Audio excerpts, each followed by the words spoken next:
All right, peace. All right, peace, my brother. I'm gonna My just.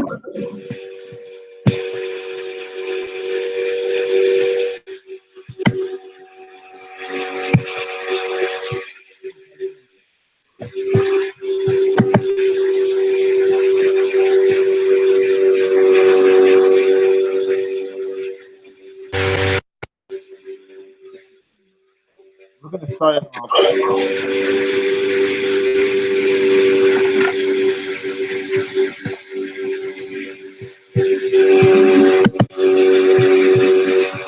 if I'm at the YouTube page, how do I look at the current discussion?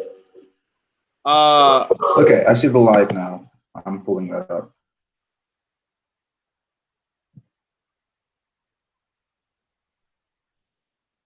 Okay. all right, all right, brother. How you doing? We're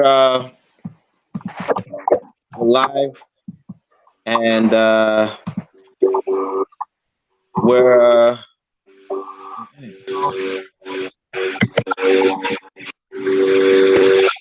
know your name.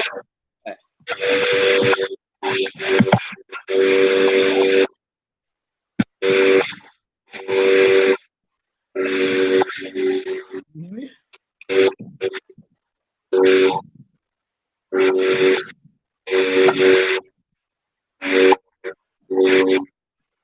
Oh, I hear that grinding sound. Yeah, I mean, wait, you closed your other browser, right? No, I didn't. Let me close that. So other browsers closed. I'm gonna. Can you hear me now? Yeah, it's much better. Okay. So, what's your name, brother? It's Athrazhur. Oh, Athrazhur. Okay. Uh, all right. And so let me just go right into it, right? So I want to ask you this.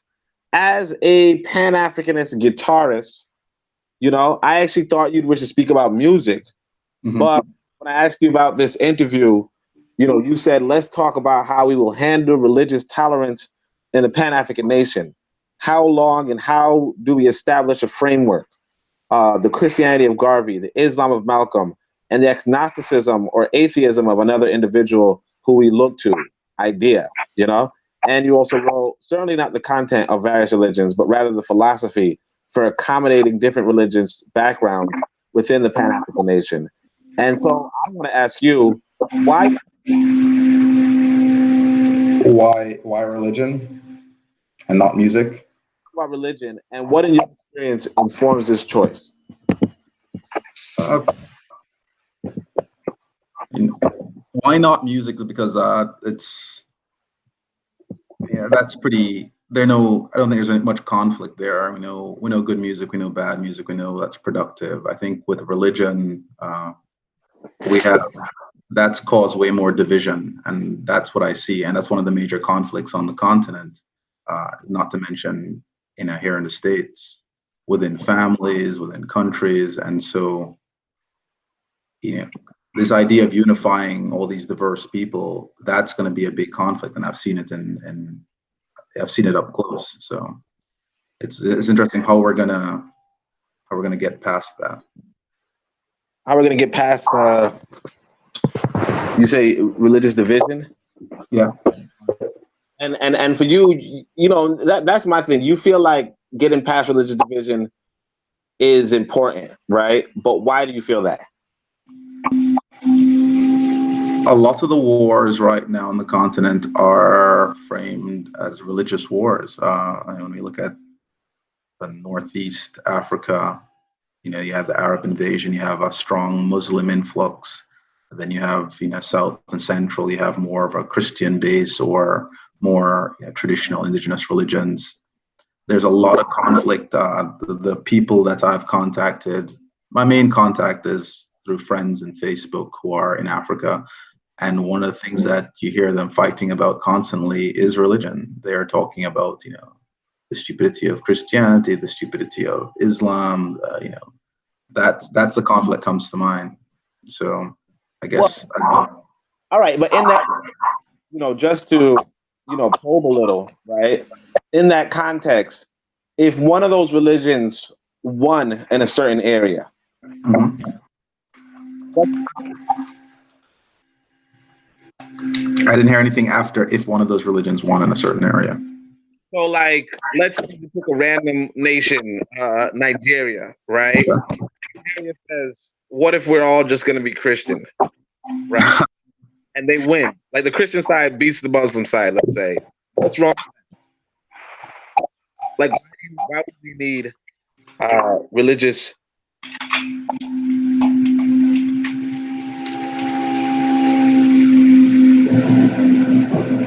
I don't. Kind of like in America, it's just a Christian nation. Like we have America. So then we're talking about what form religious tolerance would take. So that might be the way. That might be how it works out. That's a possibility. That we have individual nations or other divisions, and we have religious tolerance, and that faith seems to go deeper than that, and I don't see that happening. You don't see that happening. Okay. All right. So let me ask you, this next question, which is, you said we should have religious tolerance in the Pan-African Nation, and asked for how long. How do you define religious tolerance and Pan-African Nation? And are there any Pan-African nations today? And why do you ask how long? So good question. When I say Pan-African Nation, I'm talking about the global Pan-African Nation, the diaspora and the continent. So that's what I envision as a Pan-African Nation, not individual nations. And when I ask how long, I think about that one of the big parts about the nation is going to have to be the education, and that's going to be the history. And if you teach the history, you're going to start challenging these religions. And I mean, the honest history is going to challenge the source of these religions.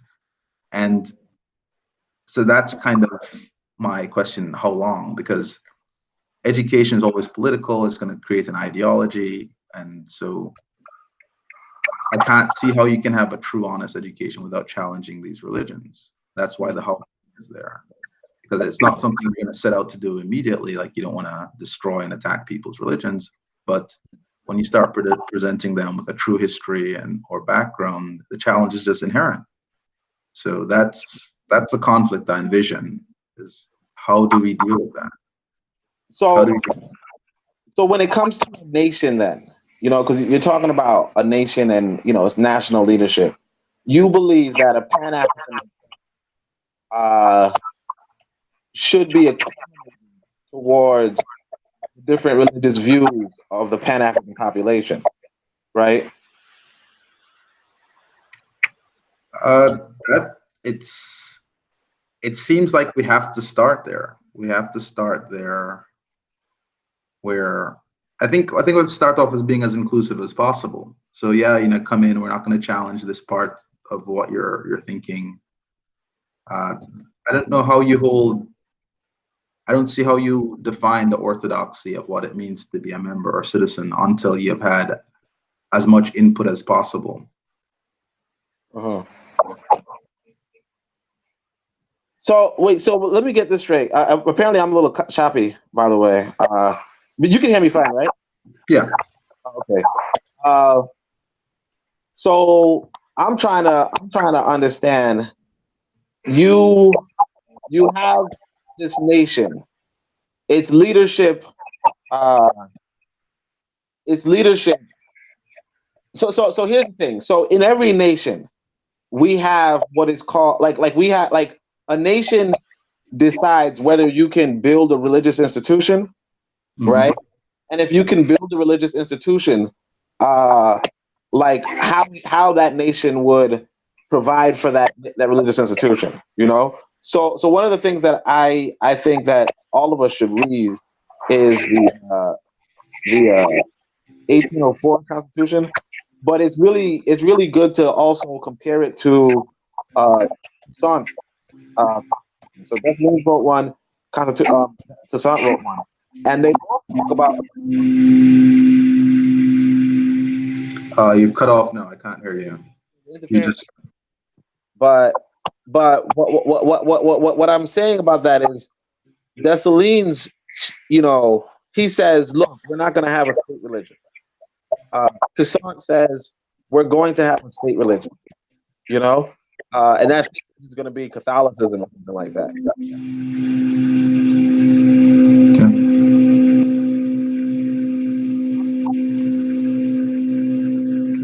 can't hear you now. Oh, sorry. Do you feel like the route that Dessalines took regarding no state constitution, no state religion, is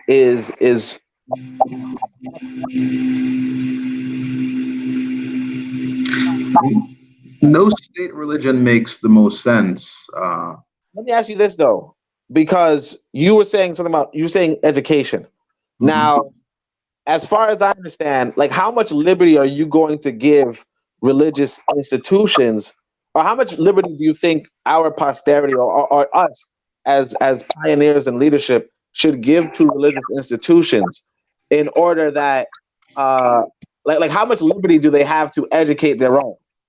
Exactly. That is the problem. When you look at another thing the religious institution does is it's an allegiance that's beyond the nation. Mm-hmm. And so it's always going to be used to undermine. It's going to be you're going to be aligned to a Russian because the Russian's a Muslim, Mm-hmm. to the African nation. So that allegiance is very real, and it's always problematic. Yeah. So that's how it should be. That's how it should be. That's how it's going to be. Like, what I'm saying is this: that a nation, like the political structure, mm-hmm. can say, hey, all children have to attend this amount of school, or all children have to know these sort of skills, this sort of science, this sort of so on and so forth. And if somebody challenges you and says, hey, look, I don't want to do that because of my religion, right? They take it up in the courts of this Pan-African nation. You're saying that the court should favor the religious group. No, I'm not saying either way. I'm trying to anticipate the problem and how we're going to handle it. But handling it, like, you're saying the religious people will have rights, but not rights that what? So I don't think of it like that. I think of the conflict and the problem. I think of, let's say we have to go to war with a Muslim country because you're trying to steal our resources. And then the Muslims within the nation say, no, we're going to abstain because these are our brothers. Dang. What's the allegiance? And so those are the type of problems. Mm-hmm. Yeah, I mean, let's go to war. Okay, that's it. So, but did you answer whether there were any Pan-African nations today or no? No, because the confident nation for me is the global nation. I'm using nation because of lack of a better word. I'm using nation more in the sense of the nation of Islam, where it's a nation based on what you subscribe to. It's physical, because I don't think it's there yet. Yeah. Well, I mean, as far as how I use it, like, I would say, if you have land, if you have land and, you have a governing body, right? I mean, this is just simplifying it, like, really this off the cuff, but you have land and a governing body, for this conversation, you have land and a governing body. The question is, what is the governing body going to allow on that land? And what does religious like that? That's what I mean by what does religious tolerance mean? Insofar as I see these quote unquote Euro Jews, right? And they don't go to the public school system, but it's okay because they're like 2% of the population, you know. Nobody cares if they go to the public school system or not. But if we're just opening the doors to like masses of Christians, right, or masses of Muslims, right, them not going to the public school system, that would, I'm supposing, would bring the Pan-African Nation, as opposed to the religious school, which is designed to continue the religious, ideology. If they're not going to that public school system, then our land is in jeopardy. Yeah. So to me, that question, because my understanding is, if I may, I think that I think that Dessalines could have made done the state religion. I think he could have done that. He didn't. And it's not to say that would have changed anything, but I think that's the third option between,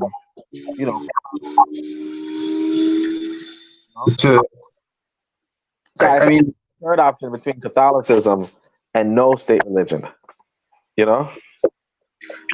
The thing is, it's funny. I was just listening to Browder talk about, one of the things is that when we use religion, we're talking about, we're using the wrong word. He talked about how Kemet didn't have a religion. Kemet had a culture. They had a culture and an understanding. Foreigners came to Kemet, learned what they learned, went back to their lands and codified it and called it their religion. Yeah. So that's kind of what I'm saying when how long is that we want to create a culture. We want to create a culture, and that the nation is the people who abide by the culture. That's like with that statement I make about we of the Black Pan-African Nation, we do these actions, we do these things. So it's people who are consistent with these actions and these culture who are actually members of the nation, not people who get the benefits or, those are really, it's always the people who are faithful are really the nation. The people who are hangers on and there for the benefits and stuff like that. That's not really the nation. They'll eventually undermine it. Yeah, exactly. Check this out. Kupanda Hakim wrote, but after you said it's an allegiance that's beyond, he says, how does that translate when others share a fate that is not necessarily in the beliefs of their actions? Religions are influences of power, So yeah, I could ask that too. How does that translate when others share a faith that is not necessarily in the beliefs of their actions? I to say, what about like let's say hypocrisy, or even in that way, even in that sense, what about when people do things that are quote unquote unethical by the Pan-African standard, but are ethical by a religious standard? Yeah. What I mean, the idea of quote unquote, I guess you've been to America. I mean, you said you're in America right now, right? Yeah, I'm in Texas. Yeah. So, I mean, in America, they talk about separation of church and state. But also, as far as I understand, sometimes, they're quote unquote what they call the religious right, which is a little small group, a little fringe group. They sometimes go into conflict with the state. Like let's say, oh, I don't want you teaching evolution because we believe that the Earth is 6,000 years old. Or something like that. Where and or even global warming. Oh, I don't think we should invest in global warming because our creator will protect us. That kind of thing. What to what extent?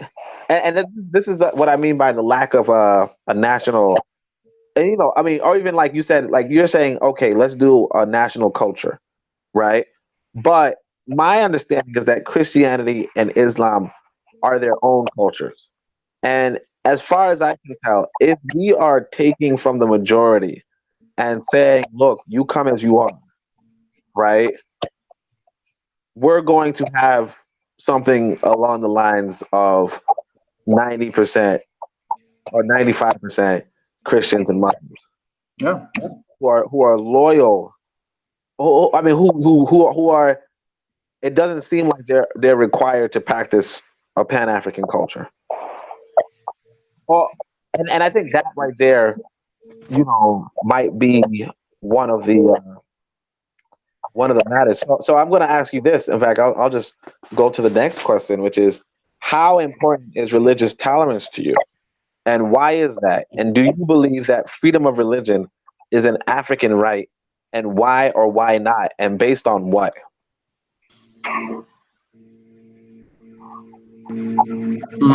Let's see. You get a little interference.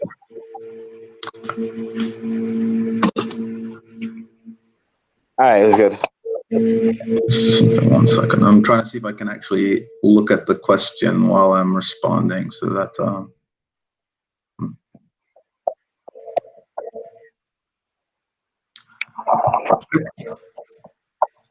I think as we embark on this, as we recruit, as we define what the culture is and define how it's going to look, what the benefits of being in the nation are going to be, things like that, I think we have to be as open as possible. It's going to be hard to have all these rigid requirements. You have to think exactly this way. Who's going to be defining how you have to think? I think the need for the nation, and I think that's apparent, and so people will be convinced of that. People will not be convinced of giving up everything, especially something as dear to them as that, for the nation. That doesn't make any sense. It's an impossibility. So we have to have that type of tolerance. The thing is, as we go deeper, we expect there to be a deeper understanding of how bastardized the religion is that they've inherited, and where it's coming from. And so as that culture starts to develop and there's more conversation and there's more unity based on being Black African and based on shared history, these religions are going to be seen as foreign. Some of them are going to start being seen as foreign. Some of them are going to, hopefully, we expect that education to go on just by proximity. So at the start, I don't see us saying, we don't want these people in.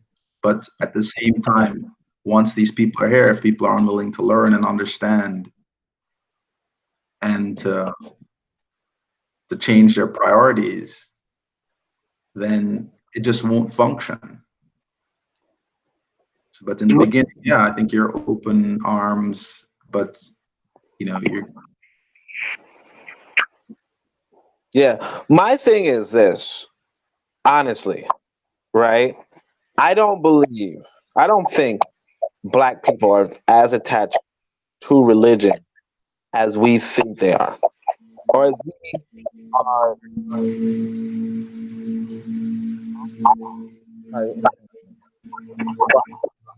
I don't think we're as attached.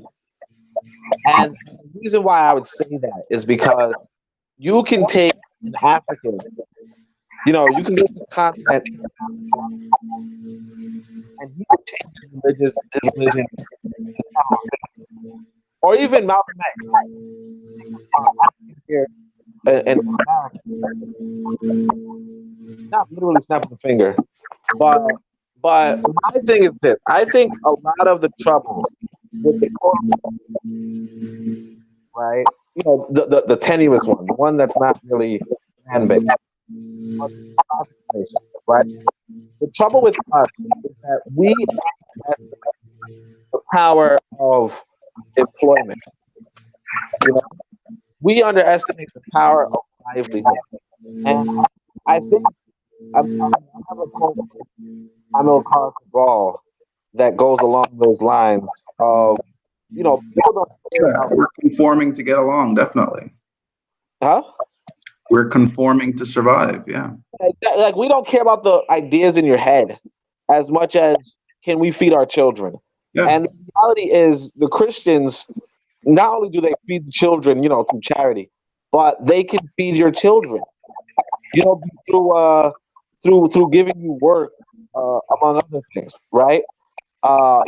Particularly when there's nothing else. I think here's the quote from Amilcar Cabral. He says, "Always bear in mind that the people are not fighting for ideas, they're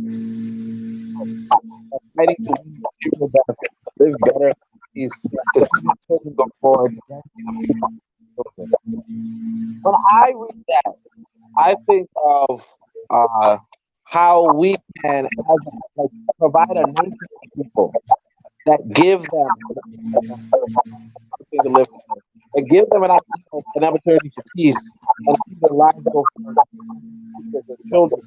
But their children are not in our system. You get what I'm saying? And I think that people are willing to give up their ideas if they can guarantee I think that's what we see with all quote unquote immigrants coming to America. That's what we're supposed to be doing in the PanAfrican Nation. So I understand that black people will not, some black people, right? But many black people won't. You know what I'm saying? I hear what you're saying, and that makes sense. It does make sense. This is what we've seen. Not only does it make sense that we've seen it, we've seen that people will give up their beliefs for bread. There are, and that's a large percent. There's also another percentage who believe in the ideas, and the ideas are important to them, and they call themselves faithful, uncompromised, and they will suffer for the right idea. Mm-hmm. But you're going to persist. A lot of those faithful people, I want to say from personal experience, a lot of those faithful people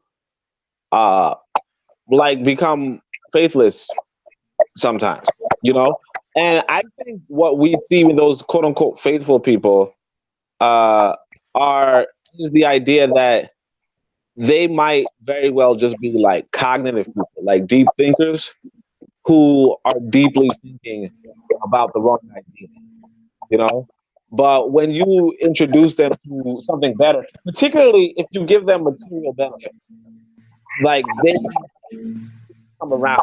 But I feel like the trouble with us as a PanAfrican is that we don't have material benefits. It behooves them to have that kind of and that we want, or to drop what they're doing, because what they're doing is,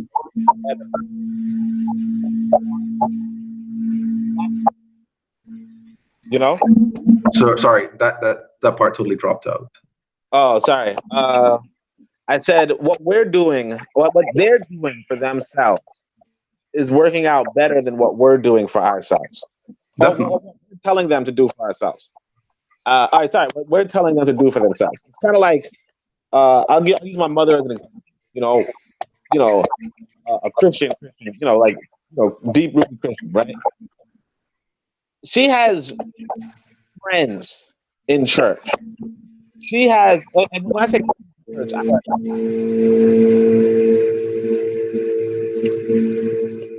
totally. I can't hear you though. Yeah, the interference. Yeah, what I'm saying is that she has, like, let's say, I want to say 20 friends from church. You get what I'm saying? Yeah. Not friends, but people who look up to her and, cause like maybe light drama. But at the end of the day, it's like a pretty drama-free, like a lot of respect. Yeah, it's a real community. Yeah, it's a community. And if I were to say, hey, Mom, don't go to church, right? What did she have? Because she had coworkers once upon a time who pretty much all looked down on her, did a lot of petty petty nonsense against her, yada yada, and you know, uh, and so if I tell her, look, don't bother with church, she would pretty much, particularly because like one of her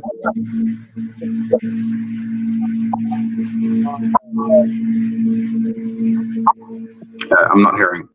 it's like, if she's suddenly like, yeah, I don't believe in that Christian stuff, like that's it. So my question, we don't have actual community, because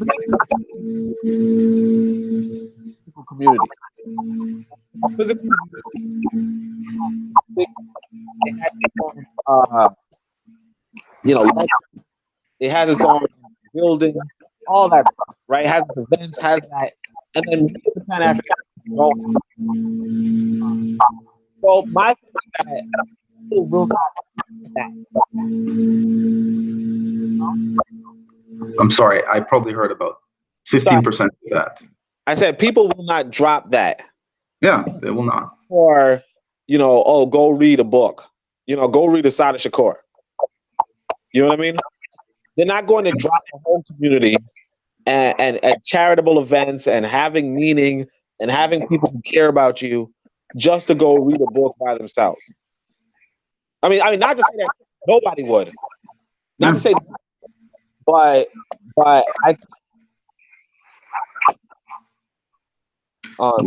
Yeah, apparently the audio is not doing too well. I don't know why. We will have to address the hierarchy of needs. Yeah. But all right, let me go to this. Sorry. I was saying that in the comment section, I'm being told the audio is really poor. But actually, I didn't get your answer for. Do you believe the freedom of religion is an African right, and why or why not, based on freedom of religion? I don't think that it doesn't work to compel people. I think so. So my default is freedom, but going back to the idea of we didn't have religion, and what we will hope to develop is a culture. But all right, even in that, my thing is that I think that religions are like ethnic groups, but just way less racial. Well, not really way less racial, but they're kind of like ethnic groups, and ethnic groups are kind of like nations in and of themselves, So like a religious group is kind of like a nation, but I say all that to say that even if you have a Pan-African nation, because a lot of the nations on the continent, unless they were empires, kind of are like singular in ethnicity. Mm-hmm. You know what I mean? Like you have the Akan people, who are like the nation in of themselves, or you have Yoruba, and my thing is that I don't think you could be Yoruba and Christian, right? Yoruba and Christian? Huh? Yoruba and Christian, you said? You're just a Christian.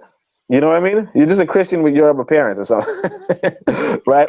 But I'm saying all that to say, because I believe that religion is in of itself an ethnic group, or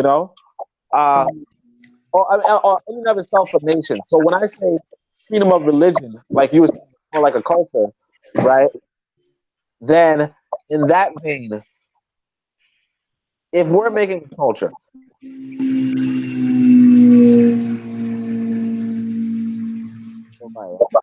if you're making,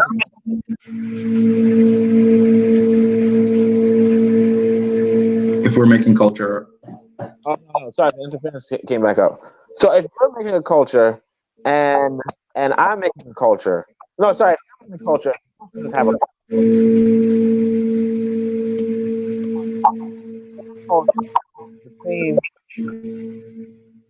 have the same as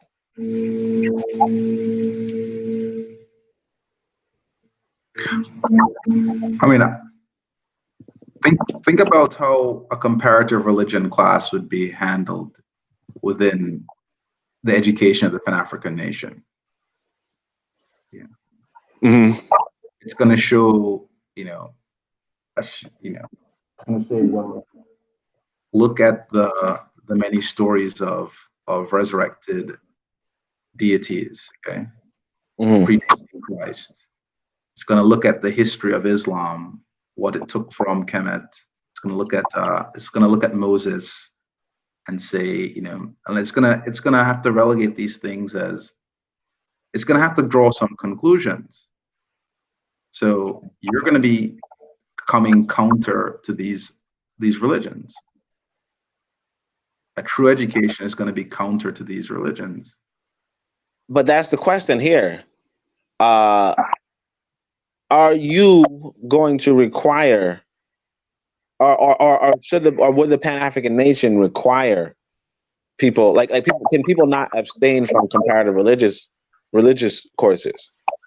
No.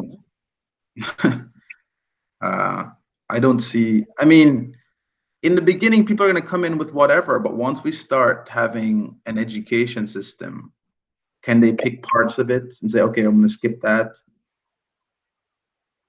Yes, you can skip that, but what's going to happen is the division is going to come up later on in life. I think that you have to have those things, even if there are debates within that, but it has to be introduced. I mean, I don't see how you can have, and it's just education. It's you're teaching history. And when somebody brings a document, you say, okay, that's a mythological document, but it has its connection to history, to show the connection to history. You don't have to accept the conclusions, you can say, oh, there's some mystical way that this is still true, or, yada, yada, whatever you want to say. But if there's a historical connection saying, okay, this is where the word amen came from, that's I don't see how you can have a thorough education and avoid those things. Well, that's my thing though, because I feel like this Pan-African Nation could be seen as antagonistic to religions, and not only that, but invite a religious backlash. It is antagonistic to things that are not true.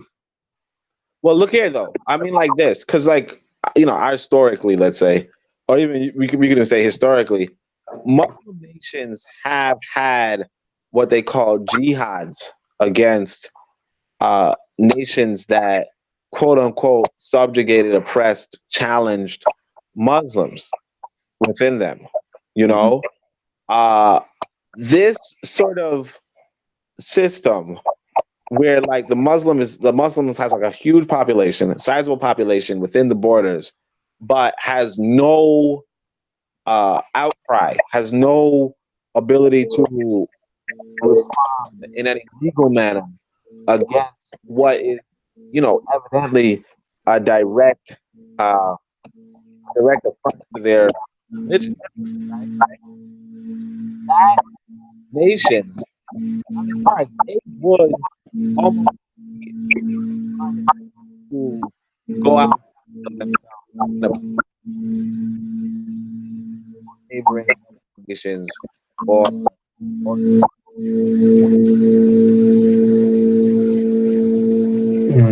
I can't hear that. I know that you're talking about the what might lead to jihad in these nations. Foreign and distant Muslim nations, yeah, or even like the Christians could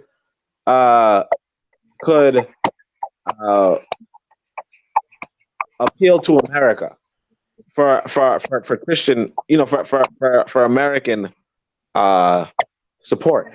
Yeah, we are your Christian brothers. How can you leave us to suffer? Exactly. I mean, where I am in my path, I think that, yeah, it has to be. It shouldn't start out as confrontational, but it's going to get to that point. It starts off as inclusive as possible. It starts off by saying that this is something we need. Let's work towards it. Let's find our unity. I think in the discovering of our unity is when we're going to set the basis of what the Constitution is. When we start digging up, when we start being educated about who we are and why we should be unified, because even that hasn't been established. Why should we be unified? We were never unified before. That's an argument that has to be made on the continent and in the diaspora. So, well, that's the thing. That's the thing. That's what I was saying too about because like one of the like I think you brought up Anthony Barter saying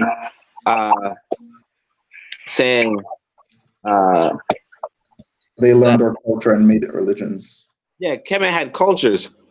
Kemet apparently had 42 nomes, each of which had a different, if you want to say, culture, but also different language in a sense. But some people would allege that there were 42 different ethnic groups.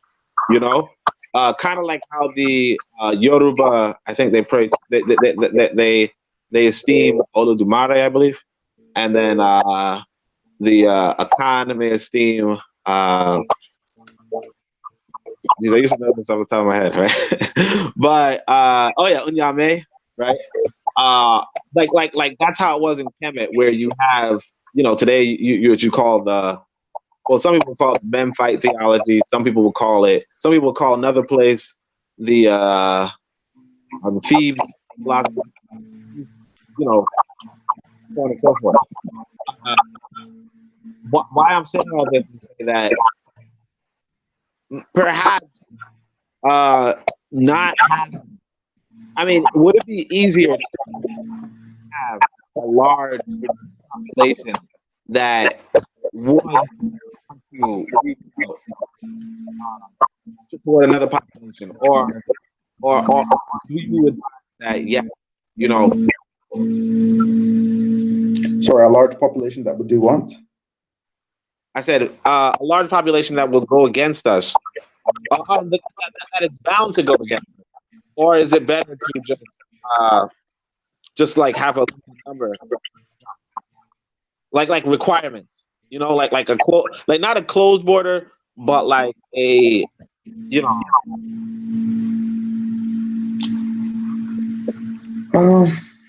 Like border control. So, I mean, when there's something physical, and I mean, admittedly, I haven't thought much about the physical nation. I've thought more about the brotherhood, the sisterhood, the people who are connected ideologically, and they're starting to do practical things to connect themselves, doing business with each other, raising their children a certain way, abstaining from certain things in American culture, or wherever they are. They see allegiance and they see a promise and they're trying to build something. That point, I think I want people to be as free as possible, because we're defining things. Let me run you this next question. I'm gonna submit it first to the YouTube chat log. You can hear it. People can read along with me. Oh, it's too long. Hold on a second. Chop it up a little. 2 seconds.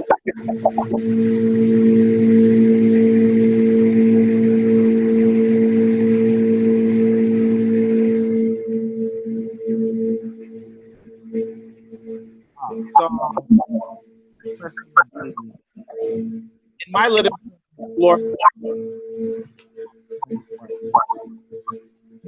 of ominous, you know, I also tend to dismiss religion as aspiritualism versus spiritualism.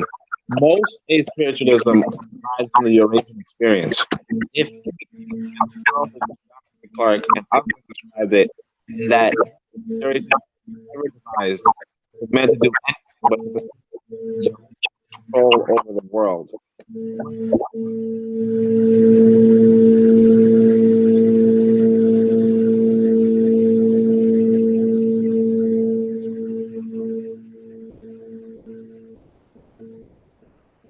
I said, why or why?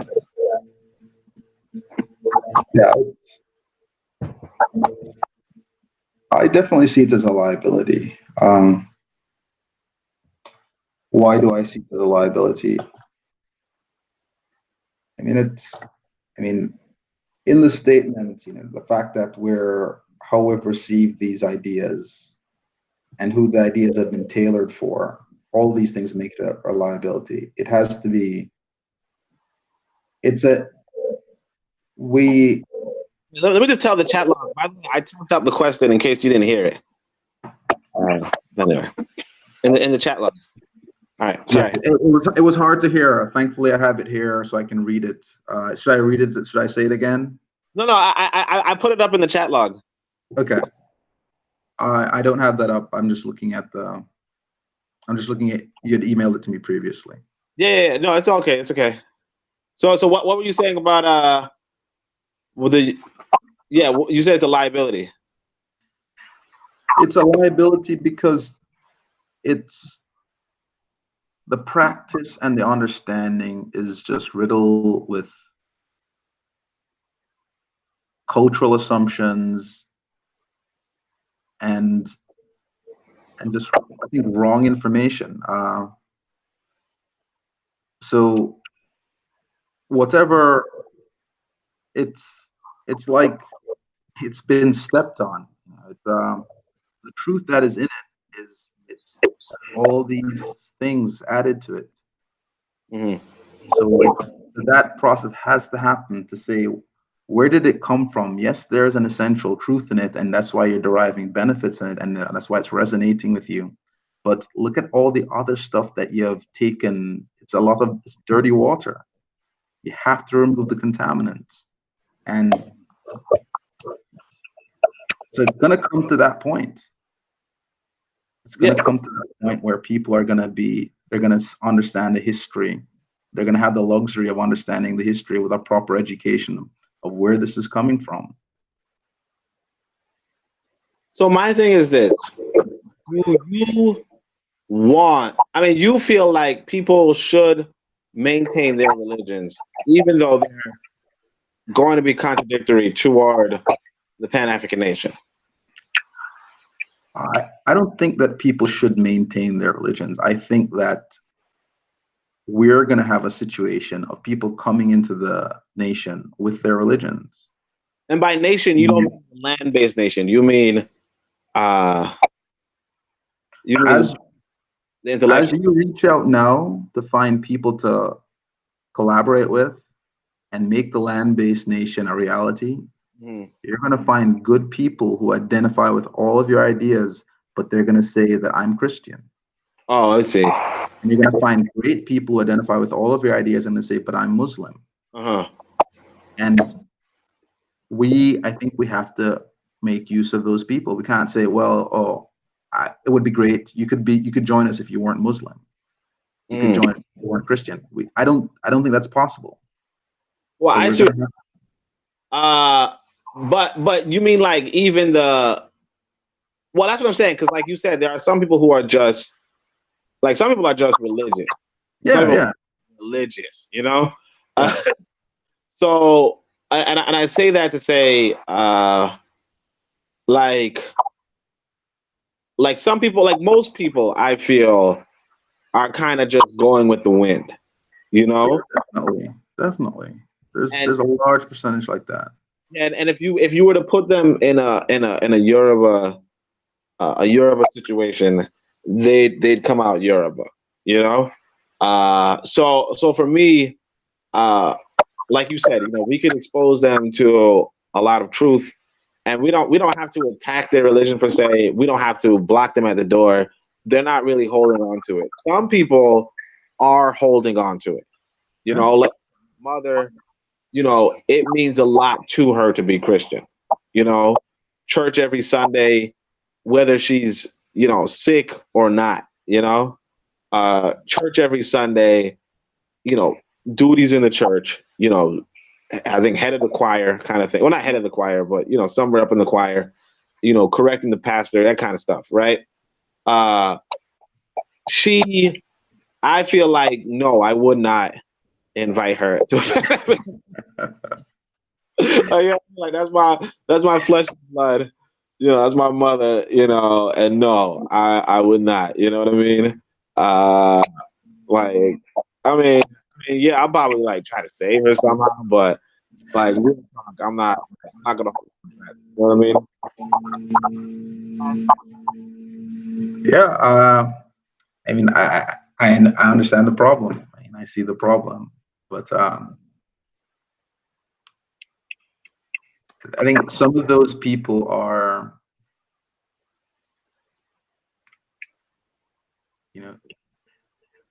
I think some of those people are the best people to have.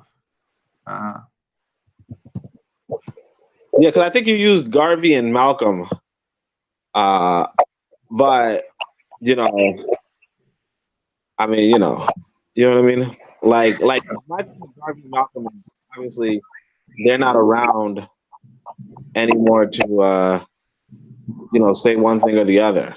So it's like the people today, like they don't have the same excuse in my view. But like I said, I'm trying to encourage us to go back to our ancient spiritual system. I think that if people are unwilling to